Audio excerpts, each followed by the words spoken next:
Hey guys, just got back here from Comic-Con preview night. It's been pretty crazy. I mean, it's ridiculously busy inside. There's just... I can't imagine what it's going to be like tomorrow and the next few days if this is just preview night when the actual full show hasn't even started yet. But during that time I was able to play a couple games, and mostly from the PlayStation booth. I played 2 games, Puppeteer and Beyond Two Souls, new game with Ellen Page in it. And that game was really weird. Beyond Two Souls has about one of the weirdest, most incomprehensible plots ever. The demo just starts you right in the middle of the game. I don't know what's going on. I know that I gotta protect this little dude running around with me, but apparently he saved me at one point. I don't know what's going on, but whatever, that's besides the point. The gameplay itself is very similar to Heavy Rain, and there's a lot of gun combat, but it's very much like hold R1 and hold L1 to shoot, stuff like that, little things. I don't know if I was really into that. I never really played Heavy Rain, so for me it was really confusing. I kind of stood there like an idiot while the guy told me like, hey, you should probably press this button to do that. And I was like, oh, okay, that makes a lot of sense. But the controls worked most of the time once I figured them out. It's kind of the weird things that I saw was that 6-axis still exists in PlayStation games, which I thought was a little strange. I thought they kind of figured out that those are bad, but I mean, first-party games I guess still have to have them, because I had to go up a ladder, I had to thrust the controller up in the air, and it was really kind of cheesy. But then you could also do this free roam mode through a second character. I couldn't tell if it was the boy or another protagonist that was in her head. I don't know what's going on. Anyway, you can go around and you can hold down the L1 button and then move the analog sticks in 2 different directions depending on what you want to do.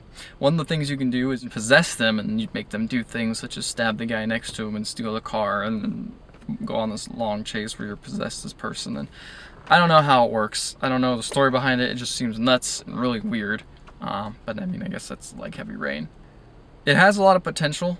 I feel like the actual animation, all the cutscenes and stuff look really cool. The other game I played was the Puppeteer, which I'm a lot more confident about, which is a downloadable game on PSN, and it seems absolutely charming. The storyline is you're a puppet that loses his head, and you'll basically die unless you find a head. But usually I found, well, in the demo anyway, I was able to find a head pretty quickly, and you can run around. And even if you lose your head, it's very similar to like running after the star in Kirby after you get hit, but except if you don't get it in Kirby, you'll be fine, but if you don't get it in this game, you'll die. But you have, spare heads. There's also another way where you can collect 100 shards, and then when you die, you'll just be brought back to life. Either way, I didn't die because it's not particularly a grueling game from what it seems, but it's definitely charming. And that's its strongest points, is its graphics and its sounds and even the animation. The stylized view of what looks like you're watching a puppet show and having an audience behind you. Say something pops out of the ground and everyone starts laughing and thinking that's hilarious. And the animation between the different stages that you go through, because it's not like a side-scrolling platformer, it's just a platformer where the stages pop up in front of you. But the animation between those stages is gorgeous. It looks so cool when the sets come down and they get put together and you see like pots being stacked and like the vegetables stacking up and you see like a hamburger on the side. It's beautiful. You'd have to see it.